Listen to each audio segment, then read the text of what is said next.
रोजगार वित्त सेवा में आपका स्वागत है। आज हम लोग सामान्य हिंदी का प्रैक्टिस सेट करेंगे, जिसका पहला क्वेश्चन है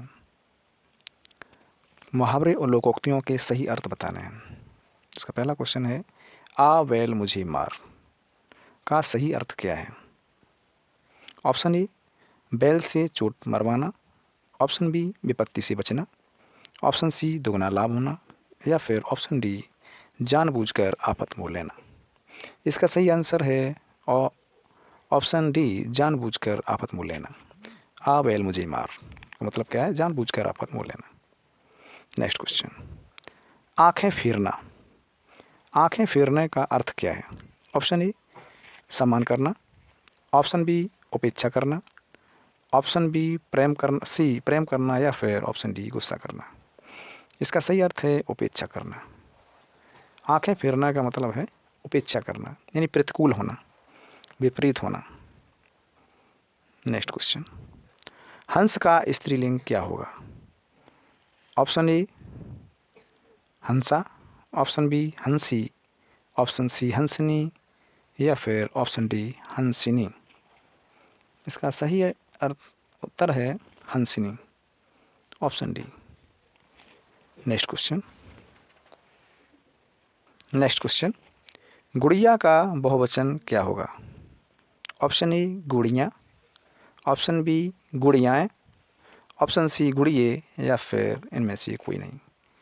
गुड़िया का बहुवचन होता है गुड़ियाँ, ऑप्शन ए। नेक्स्ट क्वेश्चन, वह सड़क पर बैठा है, मैं कौन सा कारक है? कारक पूछ रहा है कि कौन सा कारक है। सड़क पर बैठा है। ऑप्शन ए करण कारक, ऑप्शन बी अपादान कारक, ऑप्शन सी अधिकरण कारक, या फिर ऑप्शन डी कर्म कारक। वह सड़क पर बैठा है, कारक लगा है पर कारक चिन्ह किसका होता है? कर्ता ने कर्म को करण से अपादान से अलग अधिकरण में पै पर, तो अधिकरण पर, अधिकरण मतलब अधिकरण का कारक चिन्ह होता है पर। इसका सही आंसर है ऑप्शन सी। नेक्स्ट क्वेश्चन, तथैव का संधि विच्छेद क्या होगा?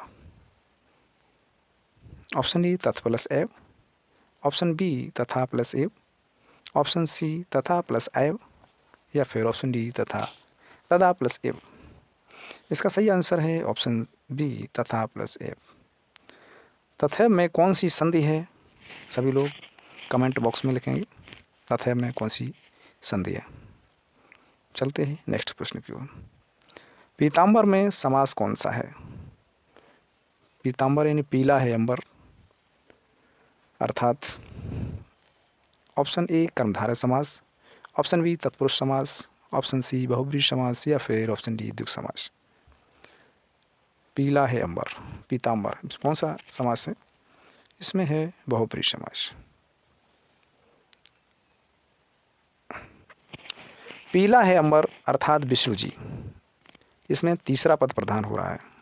तीसरा पद किसमें प्रधान होता है? बहुब्रीहि समास में। लेकिन यदि बहुब्रीहि समास ऑप्शन में नहीं होता है तो इसका आंसर होता है कर्मधारय समास। यदि बहुब्रीहि समास ऑप्शन में नहीं है तो कर्मधारय समास होगा, और दोनों है तो प्रथम वरीयता दी जाएगी बहुब्रीहि समास को। नेक्स्ट क्वेश्चन,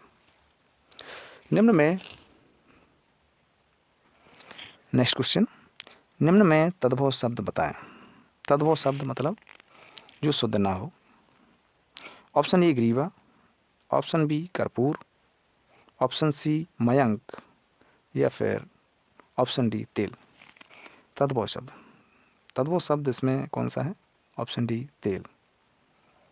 नेक्स्ट क्वेश्चन, निम्न में से निर उपसर्ग किसमें नहीं लगा है? ऑप्शन ए निर्वाण, ऑप्शन बी निर्दोष, ऑप्शन सी निर्जीव, ऑप्शन डी निकृष्ट। तो किसमें नहीं लगा है निर उपसर्ग? इसका सही आंसर है निकृष्ट। इसमें नि उपसर्ग लगा है, नर नहीं लगा है। नि प्लस कृष्ट, निकृष्ट। इसका सही आंसर है ऑप्शन डी। हाटक किसका पर्यायवाची है?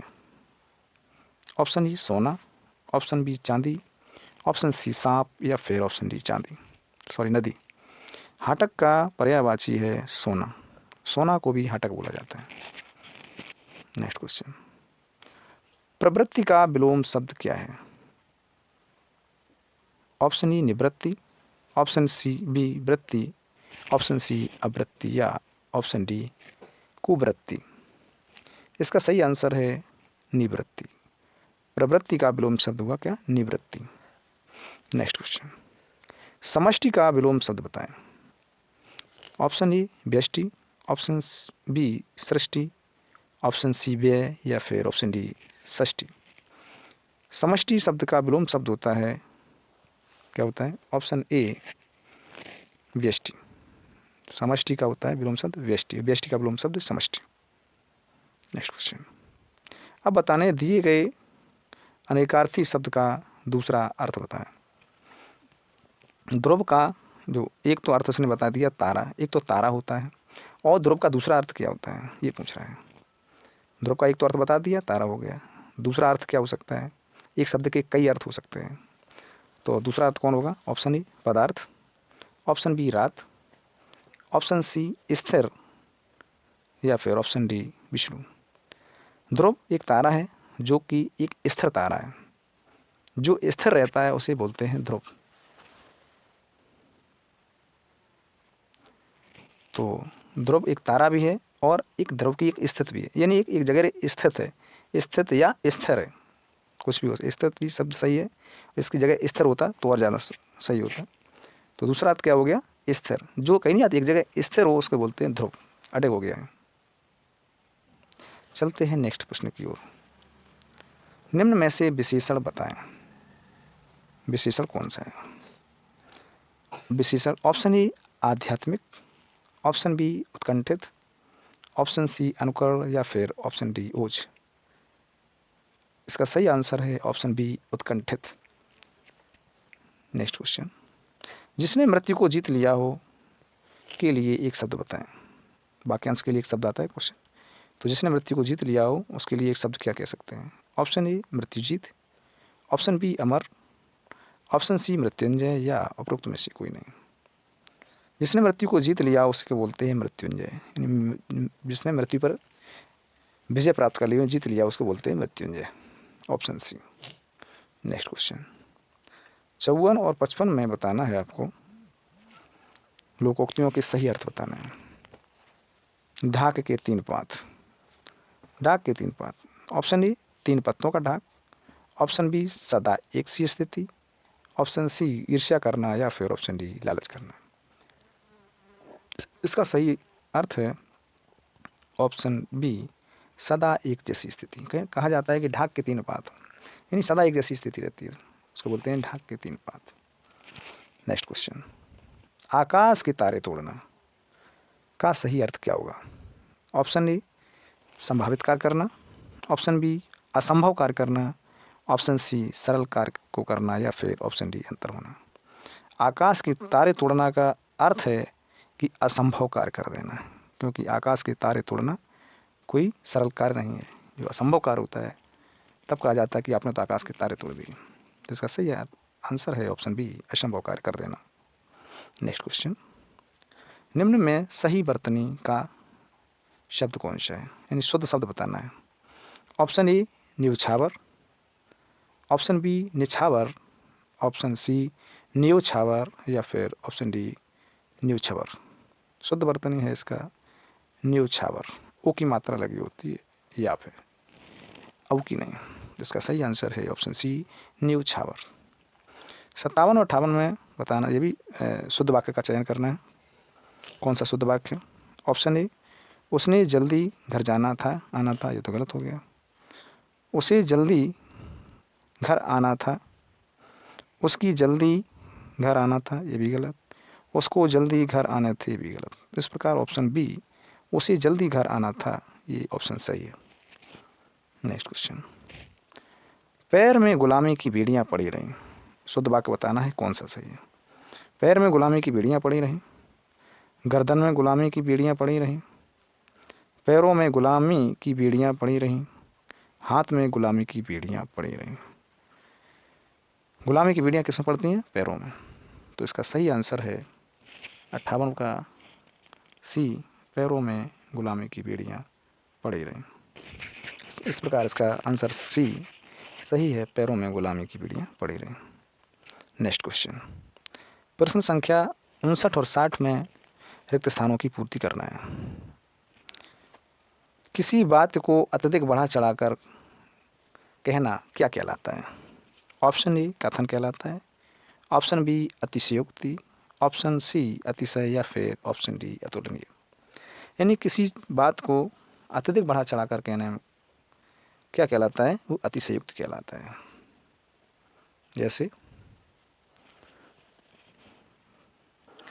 जैसे हनुमान की पूंछ में लगन न पाई आग, लंका सारी जल गई, गई निशाचर भाग।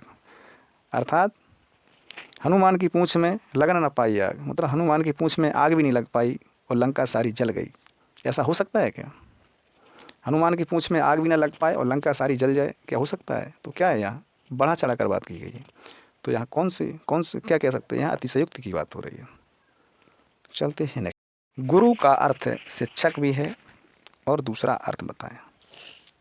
दूसरा अर्थ क्या है? ऑप्शन ए मोटा, ऑप्शन बी कपूर, ऑप्शन सी भारी या फिर ऑप्शन डी हल्का। गुरु का अर्थ शिक्षक एक तो होता है, उस्ताद होता है, और इसका दूसरा अर्थ भारी भी होता है। इस प्रकार ऑप्शन सी सही है, भारी। नेक्स्ट क्वेश्चन, निम्न में तात्कालिक वर्तमान कौन सा है? ऑप्शन ए हवा चलती है, ऑप्शन बी राम ने खाना खाया है, हम कपड़े पहन रहे हैं, या फिर ऑप्शन डी गाड़ी आती होगी। तात्कालिक वर्तमान का मतलब अभी प्रेजेंट में जो चल रहा है। इस प्रकार इसका सही आंसर है ऑप्शन सी, हम कपड़े पहन रहे हैं में तात्कालिक वर्तमान है, क्योंकि ये प्रेजेंट की बात हो रही है।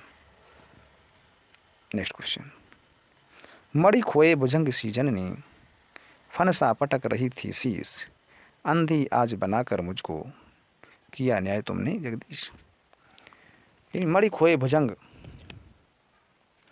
कौन सा अलंकार है? सॉरी, कौन सा रस है? ऑप्शन ए हास्यरस, ऑप्शन बी शांत रस, ऑप्शन सी वियोग श्रृंगार रस, या फिर करुण रस। पहले तो इसका अर्थ समझना होगा। मड़ी खोए भुजंग सी जननी, फनसा पटक रही थी शीस, अंधी आज बनाकर मुझको, किया न्याय तुमने जगदीश। क्या अर्थ है इसका? इन पंक्तियों का अर्थ है कि श्रवण की मृत्यु पर उसकी माता रोते हुए कहती है कि जिस तरह किसी सांप की मड़ी खो जाने पर वह व्याकुल होकर अपना फन पटकता है, रोता है, उसी तरह उसका मणि समान पुत्र श्रवण कुमार की मृत्यु होने पर माँ अपना सिर पटक पटक कर विलाप कर रही है, बुरी तरह से रो रही है और कह रही है कि हे प्रभु, तुमने मेरे पुत्र को मुझसे छीनकर मुझे अंधा और असहाय बना दिया, क्या यही तुम्हारा न्याय है? ये पूछ रही है प्रभु जी से। तो क्या इन पंक्तियों में क्या हो रहा है? शोक की बात हो रही है, रोने की बात हो रही है। तो यहाँ कौन सा रस होगा? करुण रस होगा। ऑप्शन डी करुण रस। करुण रस का स्थायी भाव होता है शोक। प्लीज़ चैनल को लाइक, शेयर एंड सब्सक्राइब जरूर कर लें। चलते हैं नेक्स्ट प्रश्न की ओर। को घट ये वृषभान जा वे हलधर के वीर में कौन सा अलंकार है? यह अलंकार पूछ दिया गया है। ऑप्शन ए अपरास अलंकार, ऑप्शन बी श्लेष अलंकार, ऑप्शन सी यमक अलंकार, या फिर ऑप्शन डी उपमा अलंकार। को घटिए वृषभानुजा वे हलधर के वीर, अर्थात ये वृषभानुजा शब्द इसमें आया है। इसके अर्थ कई एक अर्थ हैं। एक वृषभानुजा का अर्थ है वृषभान की पुत्री राधा, और दूसरा अर्थ है वृषभ। वृषभ मतलब होता बैल, बैल की पुत्री अर्थात गाय। और हलधर दूसरा शब्द आया इसमें हलधर। हलधर का मतलब होता है बलराम। एक तो अर्थ हो गया बलराम और दूसरा अर्थ हो गया हलधर मतलब बैल, हल को धारण करने वाले बैल। एक तो हल को धारण करने वाले बलराम हो गए और दूसरे हो गए हल को धारण करने वाले बैल। और वृषभानुजा का अर्थ एक राधा हो गई, एक गाय हो। तो इसमें अर्थ शब्द एक है लेकिन अर्थ अनेक हैं। जब शब्द एक होता है और अर्थ अनेक होते हैं तो वहाँ कौन सा अलंकार होता है? वहाँ होता है श्लेष अलंकार। चलते हैं नेक्स्ट प्रश्न पर। दिए गए वाक्य में कुछ त्रुटि है, उसका चयन करना है। त्रुटि कहाँ है ये बताना है आपको। अपने चश्मा को उठा लीजिए या कोई त्रुटि नहीं है। इसको अगर हिंदी सही से पढ़ी होगी तो उसको ये लिखा होना चाहिए कि अपने चश्मे को उठा लीजिए, लेकिन क्या लिखे? अपने चश्मा।